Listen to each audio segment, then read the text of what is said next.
ওম নমঃ শিবায়, ওম নমঃ শিবায়, ওম নমঃ শিবায়। বন্ধুরা, কিছুদিন পরে আসছে মহাশিবরাত্রি, যা বন্ধুরা এবছর 2026 সালে আগামী 2রা ফাল্গুন 1432 ইংরেজির 15ই ফেব্রুয়ারি রবিবার মহাশিবরাত্রি ব্রত পুজো উপবাস পালিত হবে। তাই মহাদেবের এই প্রিয় মাসে আমাদের অবশ্যই কিন্তু কিছু নিয়ম পালন করা উচিত। কারণ ভোলানাথের যদি আপনারা এই মহাশিবরাত্রিতে আশীর্বাদ পেতে চান, তো ভিডিওতে বলা এই নিয়মগুলো আপনারা এই সময় অবশ্যই মেনে চলুন। যেমন এই মাসে গরুকে এই সামান্য জিনিসটি খাওয়ালে অপার পুণ্য, ধন এবং সৌভাগ্যে ভগবান শ্রীকৃষ্ণ, মহাদেব, মা লক্ষ্মী তাদের ভরিয়ে দেন। এবং এই মাস চলাকালীন, বিশেষ করে এই শিবরাত্রির মধ্যে কিন্তু আপনারা কোনো সোমবার বাড়ি থেকে ভুলো এই জিনিসগুলো কাউকেই দেবেন না। এতে সৌভাগ্যের নাশ হয়। এবং কোন ব্যক্তিদের ওপর মহাদেব কখনো কৃপা করেন না, কোন ভুলগুলো আপনারা এই সময় ভুলেও করবেন না, এই সব কিছু বন্ধুরা জানতে ভিডিওটি অবশ্যই পুরো দেখুন। বন্ধুরা, আপনারা কি জানেন যে 5টি কাজ করলে কখনো মানুষের ওপর ঈশ্বরের কৃপা হয় না, সর্বদাই তাদের জীবনে দুর্ভাগ্য লেগে থাকে। এবং এই কাজগুলো বন্ধুরা করলে মহাদেব প্রচণ্ড রুষ্ট হয়ে যান এবং শনি দেবের বক্র দৃষ্টিও তাদের জীবনে এসে পড়ে। তাই বন্ধুরা, ভুলেও আমাদের এই কাজগুলো কখনো করতে নেই। এমন মানুষ বন্ধুরা কেঁদে কেঁদে চোখের জল ফেললেও ভগবান তাদের প্রার্থনা কখনো শোনেন না। এছাড়া বন্ধুরা, আমরা আজকের এই ভিডিওতে জানব যে পৃথিবীর সব থেকে বড় পাপ কি, কাদের প্রার্থনা ভগবান কখনো শোনেন না। তো নমস্কার বন্ধুরা, আমি রাজু, আর আমাদের চ্যানেলে আপনাদের স্বাগত। তার আগে বন্ধুরা, ভিডিওটি একটি লাইক করে কমেন্টে হর হর মহাদেব ও জয় শ্রীকৃষ্ণ অবশ্যই লিখুন। বন্ধুরা, ভগবান শ্রীকৃষ্ণ বলেন যে মানুষ জীবনে পাপ পুণ্য উভয়ই করে, কিন্তু কিছু মানুষ জীবনে পুণ্য করার আগে পাপকেই বেছে নেয়, যার ফলে বন্ধুরা তার এই জন্ম এবং পরের জন্মের ভাগ্য নির্ধারণ হয়। তাই মানুষদের বন্ধুরা যে কোনো কাজ করার আগে তার পরিণাম কি হবে তা ভাবা উচিত। মানুষ জীবনে অনেক পুজো অর্চনা করে, কিন্তু তার দ্বারা বন্ধুরা এমন কিছু ভুল হয়ে যায় যা তার সমস্ত পুণ্যকেই ঢেকে দেয়। তাই বন্ধুরা, ভগবান শ্রীকৃষ্ণের অনুসার মানুষের সব থেকে বড় পাপ হচ্ছে নাম্বার 1। বন্ধুরা, ভগবান শ্রীকৃষ্ণ বলেন যে সংসারের সব থেকে বড় পাপ হচ্ছে কোন স্ত্রীর সম্মানের সাথে খেলা করা। কারণ বন্ধুরা, মানুষ এই সংসারে একজন স্ত্রীর গর্ভ থেকেই জন্ম নেয়। তাই বিনা কারণে বন্ধুরা কখনো কোনো স্ত্রীর সাথে কখনো কোনো খারাপ ব্যবহার করতে নেই। তাই যে মনুষ্য বন্ধুরা স্ত্রীর সম্মানের সাথে খেলা করে, তার সাথে বাজে কর্ম করে, তাকেই পাপ বন্ধুরা জন্ম জন্ম ধরে ভোগ করতে হয়। মহাভারতে কৌরবদের বিনাশ হয়েছিল নারীর অসম্মানের জন্য। রাবণ এত জ্ঞানী হওয়া সত্ত্বেও তার বিনাশ হয়েছিল নারীর অসম্মানের জন্য। তাই বন্ধুরা, ভুলেও কখনো আমাদের এই কাজ কখনো করতে নেই। নাম্বার 2, বন্ধুরা যে স্ত্রী বা পুরুষেরা নিজের জীবন সঙ্গীকে ঠকিয়ে অন্য কারোর সাথে সম্বন্ধ রাখে, কাউকে মিথ্যা বদনামে ফাঁসায়, স্বামী বা স্ত্রীর গায়ে হাত তোলে, পয়সা কম থাকার জন্য যে স্বামীকে সম্মান করে না, যে স্বামী স্ত্রী বা কন্যা সন্তানের দায়িত্ব পালন করে না, যে মাতা পিতারা গর্ভেই কন্যা সন্তানদের হত্যা করে ফেলে, বন্ধুরা এটি হচ্ছে মহা পাপের মধ্যে একটি। নাম্বার 3, ঈশ্বরের অস্তিত্বকে অস্বীকার করা। বন্ধুরা, অনেকেই দুটো বই পড়ে মনে করে যে আমি সব জানি, কিন্তু বন্ধুরা মানুষ এখনো নিজে কেই জানে না, তো যিনি অনন্ত ব্রহ্মাণ্ড বানিয়েছেন তাকে কিভাবে মানুষ জানবে? শুধু আমরা মূর্খতার জন্য ঈশ্বরের অস্তিত্বকে চ্যালেঞ্জ করি। নাম্বার 4, বিনা কারণে কারো হত্যা করা। বন্ধুরা, সে পশু পাখি হোক বা মানুষই হোক, ঈশ্বর সবাইকেই সৃষ্টি করেছেন তার বাঁচার জন্য। তাই আমাদের কারো অধিকার নেই যে ঈশ্বরের বানানো সৃষ্টিতে কাউকে মেরে ফেলা। নাম্বার 5, ঘুষ নেওয়া, আত্মহত্যা করা, দেহ ব্যবসা করা, মিথ্যা সাক্ষী দেওয়া, অন্যায়ের প্রতিবাদ না করা, মাতা পিতা গুরুজনদের অপমান করা। বন্ধুরা, হয়তো ঈশ্বর আমাদের সব পাপই ক্ষমা করে দেবেন, কিন্তু যে মা বাবার মনে দুঃখ দেয়, স্ত্রীদের অপমান করে এবং কোনো গরিব দুঃখীর চোখের জলের কারণ হয়ে দাঁড়ায়, তো বন্ধুরা কখনো কিন্তু এমন পাপের ক্ষমা ঈশ্বর আমাদের করবেন না। বন্ধুরা, বাস্তুশাস্ত্রের অনুসার আমাদের বাড়িতে সব থেকে প্রমুখ জায়গা হচ্ছে ঠাকুর ঘর। এই স্থান থেকেই বন্ধুরা আমাদের পুরো বাড়িতে পজিটিভ ঊর্জা প্রবেশ করে। তাই বন্ধুরা, এই বিষয়ে আমাদের কিছু নিয়ম অবশ্যই পালন করা উচিত। কিন্তু বন্ধুরা, আমরা না জেনে এমন কিছু ভুল করে ফেলি যার প্রভাব এসে আমাদের পুরো বাড়িতে পড়ে, যার জন্য আমরা ঠিক মতন পুজোর ফলও পাই না। তাই এর জন্য বন্ধুরা আমাদের ঠাকুর ঘরের বিষয়ে কিছু বাস্তু নিয়ম অবশ্যই পালন করা উচিত। তাই চলুন বন্ধুরা, এবার আমরা জেনে নিই যে ঠাকুর ঘর সম্বন্ধে কিছু বাস্তু নিয়ম। তো নমস্কার বন্ধুরা, আমি রাজু, আর আমাদের চ্যানেলে আপনাদের স্বাগত। তার আগে বন্ধুরা, ভিডিওটি একটি লাইক করে কমেন্টে হর হর মহাদেব ও জয় শ্রীকৃষ্ণ অবশ্যই লিখুন। নাম্বার 1, বন্ধুরা সবার প্রথমে আমরা যে ভুলটি করে ফেলি তা হচ্ছে আমরা স্নান না করে আমাদের ঠাকুর ঘরে প্রবেশ করে ফেলি, বা প্রত্যেক দিন আমরা ঠাকুর ঘর পরিষ্কার করি না। নাম্বার 2, বন্ধুরা আমাদের ঠাকুর ঘরের দরজা যেন দক্ষিণ দিকে কখনোই না হয়, কারণ বন্ধুরা এই দিক যমরাজের দিক বলা হয়। এই দিকে ঠাকুরের মুখ বা প্রদীপের মুখও যেন বন্ধুরা এই দিকে না হয়।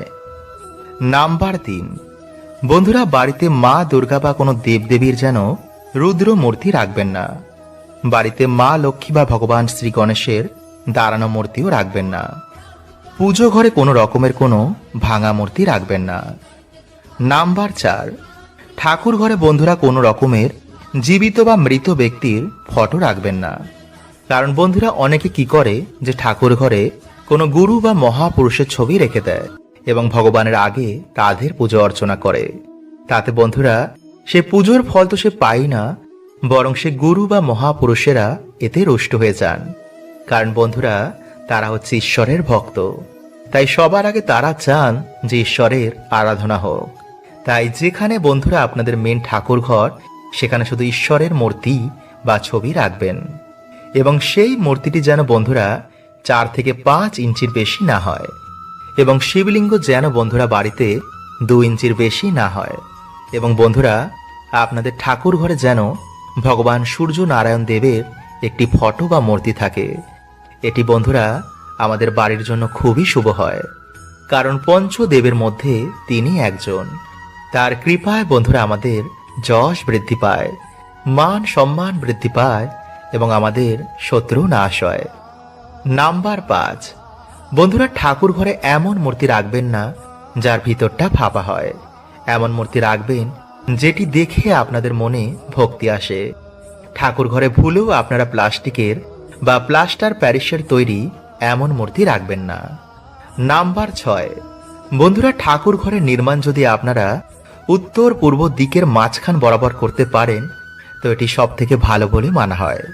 এবং বন্ধুরা রান্নাঘর এবং বাথরুম থেকে যেন আপনাদের ঠাকুর ঘর একটু দূরে থাকে।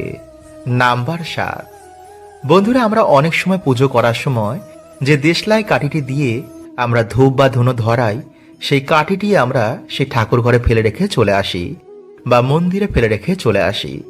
এমনকি পুজোর সব জিনিস আমরা ঠিক মতো না গুছিয়েই আমরা বাড়িতে চলে আসি। ভগবানকে যে মালাটা আমরা পরাই, পরের দিন আমরা জলে না দিয়ে তা আমরা সেখানেই রেখে দিই। বা অনেকে লাইটার ব্যবহার করে এই ধূপ বা ধুনো ধরানোর জন্য।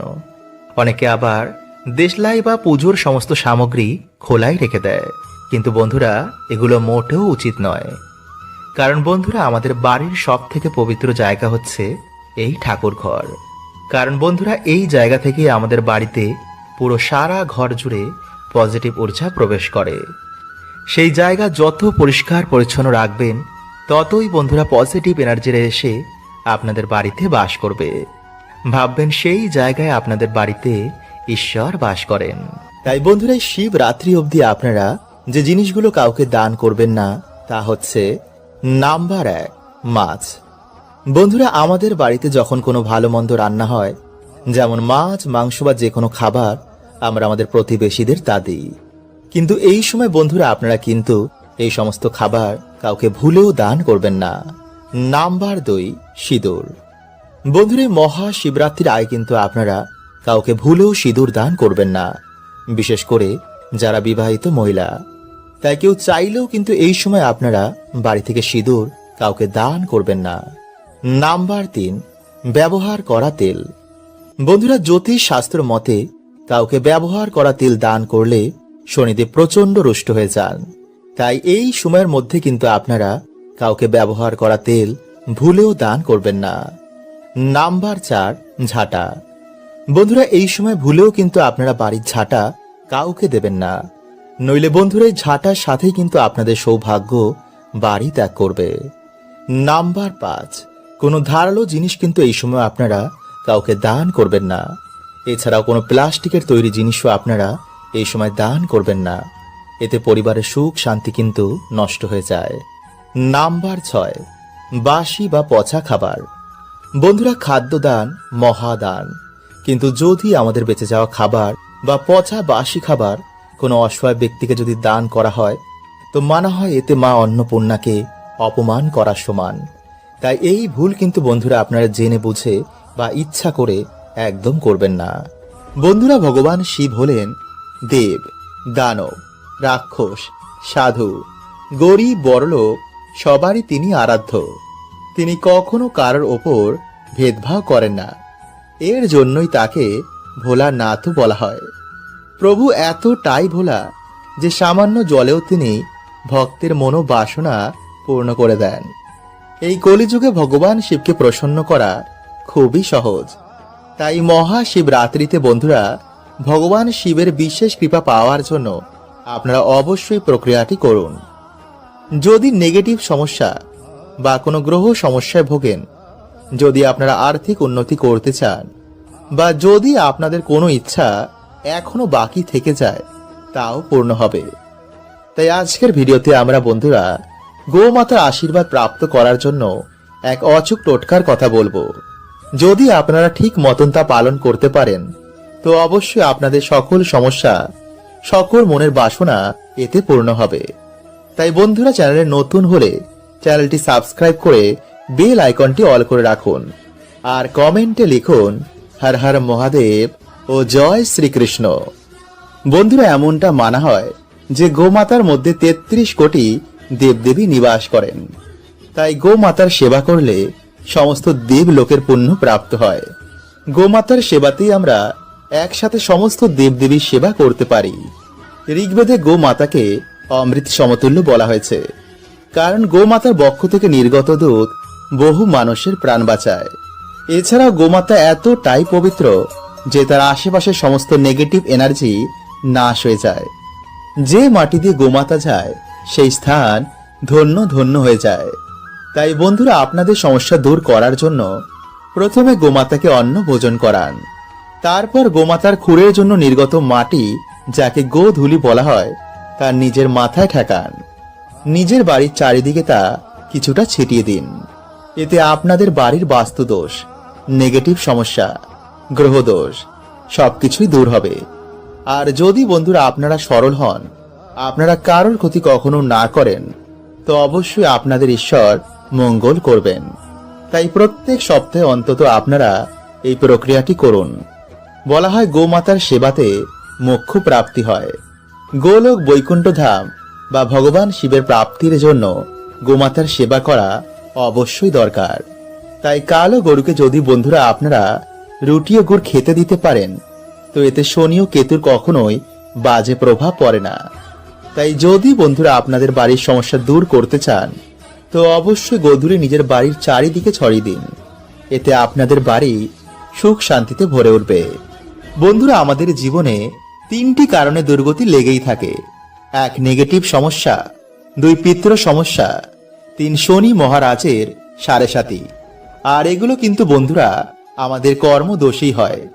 তাই আজকের ভিডিওতে বন্ধুরা আপনাদের যে টোটকাটি বলবো, তা যদি আপনারা ঠিক মতন পালন করতে পারেন, তো আপনাদের জীবন থেকে 3টি সমস্যায় ম্যাজিকের মতন দূর হবে। হ্যাঁ বন্ধুরা, এতটাই শক্তিশালী এই টোটকাটি। বন্ধুরা, আমরা সকলেই জানি যে কাক হচ্ছে শনিদেবের বাহন। এছাড়াও কাককে যমরাজের দূতও বলা হয়। আর কুকুর হলো বন্ধুরা ভগবান কাল ভৈরব দেবের বাহন। তাই ভূত প্রেত নেগেটিভ এনার্জিদের কুকুর আগে থেকে দেখতে পায়। এছাড়া কুকুরেরা গ্রহের কুপ্রভাব থেকে আমাদের রক্ষা করে। ঠিক তেমনি কাক আমাদের বাড়িতে পিতৃলোক থেকে আসা খবর নিয়ে আসে।